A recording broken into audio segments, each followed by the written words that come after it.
होने की। लिंग पुराण में 7 गलतियां बताई है कंगाल होने की। ये गलती अगर आपने भी करी है तो जिंदगी में कितना भी पुण्य करोगे उसका फल नहीं है। आज की कथा को लिख कर रखना, शायद तुम्हारी जिंदगी सवर जाए। लिंग पुराण में 7 गलतियां बताई है व्यक्ति को बर्बाद होने की। पहली गलती है, उसमें से अगर आप स्वीकार कर रहे हैं ये गलती तो समझ लो कि गलती आपने करी है। गंगा जल तो बुलवाया टैंकर भरकर, 21,000 बेलपत्र भी समर्पित कर रहे हो।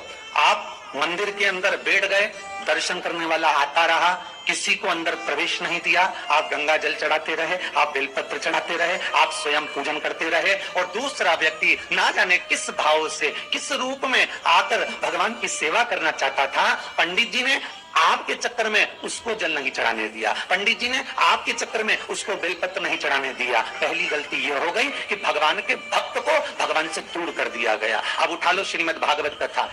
2 देवताओं ने गलती करी थी। एक ब्रह्मा जी ने गलती करी थी कि गाय बछड़ों का हरण कर लिया था। 1 वर्ष होने में 1 दिन था तब ब्रह्मा जी ने गाय बछड़े वापस दिए थे। दूसरी गलती इंद्र ने करी थी, जल वृष्टि करी तब भगवान कृष्ण को गोवर्धन पर्वत उठाना पड़ा। दोनों देवताओं ने गलती करी पर भगवान कृष्ण ने इंद्र को क्षमा कर दिया पर ब्रह्मा को क्षमा नहीं करा। क्यों नहीं करा? क्योंकि इंद्र को क्षमा इसलिए करा क्योंकि इंद्र ने जब जल वृष्टि करी तो सारे ब्रजवासियों को भगवान के चरणों में लाकर छोड़ दिया। सारे ब्रजवासी गोवर्धन पर्वत के नीचे आकर बैठ गए, भगवान के चरणों में आ गए। और ब्रह्मा ने जो गलती करी वो ऐसी गलती करी कि भगवान से गाय और बछड़ों को दूर कर दिया। जो भगवान से भगत को दूर कर दे उसको शंकर कभी क्षमा नहीं कर सकता। इसलिए बर्बादी का पहला कारण आप भक्त और भगवान में दूरी बना, आप भक्त और भगवान की दूरी बना दी।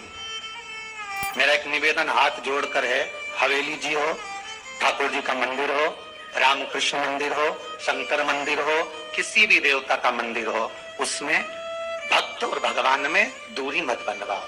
बन सके तो भक्तों को ले जाकर भगवान के चरणों में छोड़ो। जाओ अंदर दर्शन करो, जाओ पूजन करो, जाओ पाठ करो, जाओ अर्चना करो। आप अगर गंगा जल भी चढ़ा रहे हो, आप अगर बेलपत्र भी चढ़ा रहे हो, 21,000 चढ़ा रहे हो, रोज 1 लोटा गंगा जल पूरे सावन के महीने में तुम टैंकर भरवा के बुलवा के समर्पित कर रहे हो। और निवेदन है एक कोने में बैठकर चढ़ाते रहो, बाकी के भक्तों के लिए कह दो तुम्हारे लिए मंदिर पूरा खुला है, आप खुद चढ़ाओ, आनंद करो, तो शायद तुम बर्बाद नहीं होते। भक्त से भगवान की दूरी होती है तो भगवान सहन नहीं कर पाता। भगवान की जब पूजन कर रहे हो, 21,000 बेलपत्र चढ़ा रहे हो, गंगा का जल चढ़ा रहे हो, चंदन चढ़ा रहे हो, अबीर चढ़ा रहे हो, गुलाल चढ़ा रहे हो, तो तुम्हारे भीतर ये अहंकार, जब तुम पूजन करके उठो तो उठते समय तुम्हारे भीतर अभिमान नहीं होना चाहिए कि मैंने जो अनुष्ठान करा उसके बराबर कोई नहीं कर सकता।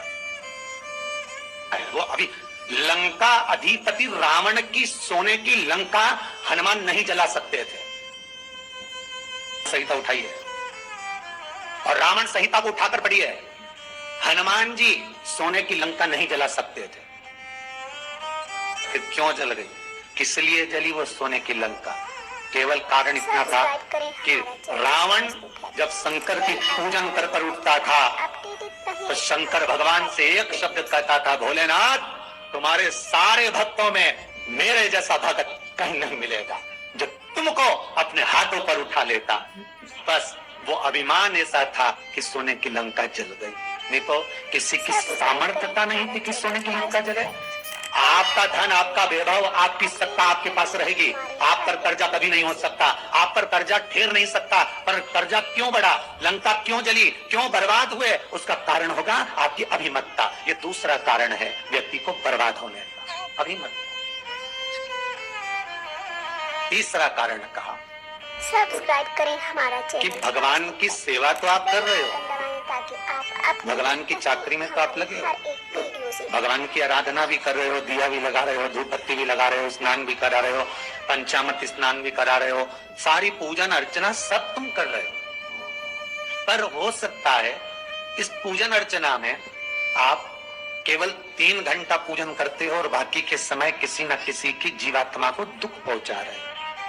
एक कथा में एक बात कही थी कि भले मंदिर में दिया मत लगाओ, भले मंदिर में जाकर धूप बत्ती मत जलाओ, भले मंदिर में जाकर भोग मत लगाओ, भले मंदिर में जाकर जल मत चढ़ाओ, कुछ मत करो, भले भगवान को नए कपड़े मत पहनाओ, भले तुम्हारी मर्जी पड़े भगवान को भोग मत लगाओ, पर शास्त्र कहता है कुछ मत करो, पर एक काम जरूर करना कि किसी के चेहरे पर प्रसन्नता ला देना तो मंदिर में दिया जलाने के बराबर होगा। किसी के चेहरे पर चमक ला देना, प्रसन्नता ला देना तो अगरबत्ती लगाने के बराबर होगा। किसी गरीबड़े के, किसी दुखी के चेहरे पर अगर तुमने प्रसन्नता ला दी तो वो भगवान को कपड़े पहनाने के बराबर होगा। मालूम पड़े तो मंदिर में पूरी सब्जी बांटो, मंदिर में भोजन कराओ, मंदिर में सारा पकवान चढ़ाओ, और कोई तुम्हारे कारण अगर दुखी है तो तुम्हें वो सुख का भान नहीं हो सकता। तीसरा चौथा कारण है कि आप जो पाठ कर रहे हो, आप जो पूजन कर रहे हो, आप जो अनुष्ठान कर रहे हो, उसमें कुछ ना कुछ गलती जरूर हो रही है। ये चौथा कारण। एक बार पूरे घर के लोगों को बिठाओ, अपने घर के लोगों को, मम्मी से पूछना, मम्मी तुम कौन कौन सा पाठ करती हो? एक बार मम्मी से पूछना, फिर एक बार पापा से पूछना, पापा आप कौन कौन सा पाठ करते हो सुबह? फिर बहू से पूछना, भाभी आप कौन कौन सा पाठ करती हो? फिर छोटी दुल्हन से पूछना, छोटी दुल्हन तुम कौन कौन सा पाठ करती हो? भैया आप कौन कौन सा पाठ करते हो? आप कौन कौन सा पाठ करते हो? पूछना। जब घर के अंदर बड़ी बहू अलग तरह का पाठ कर रही है, छोटी बहू अलग तरह का पाठ कर रही है, मंजली बहू अलग तरह का पाठ कर रही है, माँ अलग तरह का पाठ कर रही है, पति अलग तरह का पाठ कर रहा है, तो उसका जो प्रभाव है, कौन सी चीज कहाँ टकरा रही है जिसके कारण घर में रोग इतना है कि कोई सही होने वाला ही नहीं, और वो कारण आपको दुख की ओर लेकर जा रहा है, बीमारी की ओर लेकर जा रहा है। चौथा कारण है आपका मंत्र जाप, आपका स्मरण, आपका भजन, आपका पूजन कहीं गलत चल। बेल आइकन दबाएं ताकि आप पांचवा सूत्र महाराज, हर एक वीडियो से हमने जो दान किया, हमने जो पुण्य किया, हमने जो सत्कर्म किया, वो किस जगह पर लगा? पांचवा सूत्र है। जो आप दान कर रहे हो, सब्सक्राइब करें हमारा चैनल वास्तु फैक्ट। जो आप पुण्य कर रहे हो, सत्कर्म कर रहे हो, वो किस जगह पर लगा? ये पांचवा सूत्र। हमारे हर एक वीडियो से फिर निवेदन करेंगे, गाय, बेटी और लक्ष्मी 50 बार विचार करना तब किसी को देना।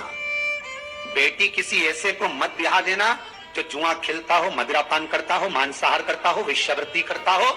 वो बेटी का सम्मान नहीं करेगा, बेटी रोएगी तो कन्यादान करने वाले को रोना पड़ेगा। अपडेटेड रहें हमारे हर एक वीडियो से। दूसरे नंबर पर गौ माता, गाय ऐसे ब्राह्मण को दान मत देना कि ब्राह्मण के घर में खुद रहने की जगह नहीं, और गाय को ले जाकर तुमने दे दिया, और उस ब्राह्मण ने जब तक दूध दिया बांध कर रखा, एक तगाड़ी बाल्टी साड़ी के चक्कर में ले लिया, सोने के सिंह के चक्कर में ले लिया, और बाद में वही गाय कसाई के हाथ में बिक गई और कसाई ने काटा तो बददुआ तुमको लगी। बेटी, गाय और लक्ष्मी, पैसा भी किसी ऐसे भिखारी के कटोरे में मत दान देना कि जिसने ले जाकर मदिरापान में लगा दिया, जुए में लगा दिया, वेश्यावृत्ति में लगा दिया। अगर जिस भिखारी के कटोरे में पैसा दिया उसने शाम को ले जाकर मदिरापान में, जुए में लगा दिया, तो लक्ष्मी रोती है कि तूने मुझे गलत जगह पर दिया है, इसलिए अब तुझे रोना पड़ेगा। अब व्यक्ति को रोना पड़े। पांचवा कारण अपनी पुस्तिका में लिख कर रखना, तुम्हारे दुख का पांचवा कारण क्या है? क्यों तुम करोड़पति से रोड़पति बन गए? तुम्हारे यहाँ पर 4-4, 5-5 गाड़ी थी, खूब वैभव था, खूब धन था, फैक्ट्रियां चल रही थी, सत्ताएं चल रही थी। भगवान शिव की कथा का छठा कारण बता, हमारे दुख का कारण छठा। सब्सक्राइब करें आदर सम्मान में, बेल आइकन दबाएं ताकि आप अपडेटेड रहें। घर के जो बड़े हैं, घर के जो बुजुर्ग हैं, घर के जो आदरणीय हैं, उनका सम्मान नहीं करता।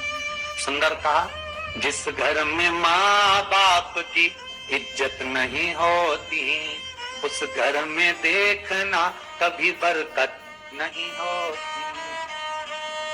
कभी कभी नगर में, गांव में सभी का व्यापार एक साथ समाप्त हो जाता है।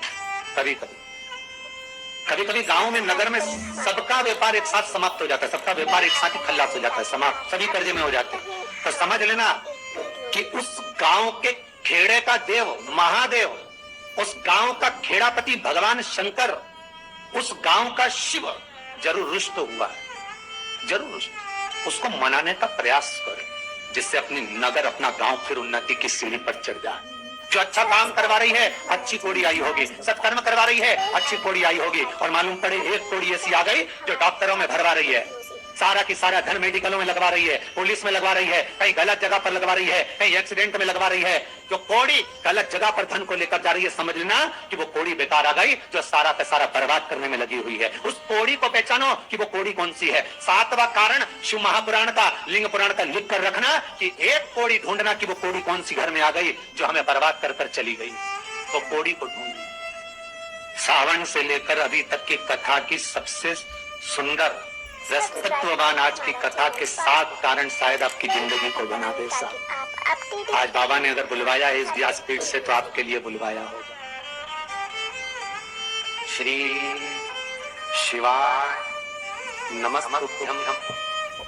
श्री शिवाय नमस्तुभ्यं। श्री शिवाय नमस्तुभ्यं।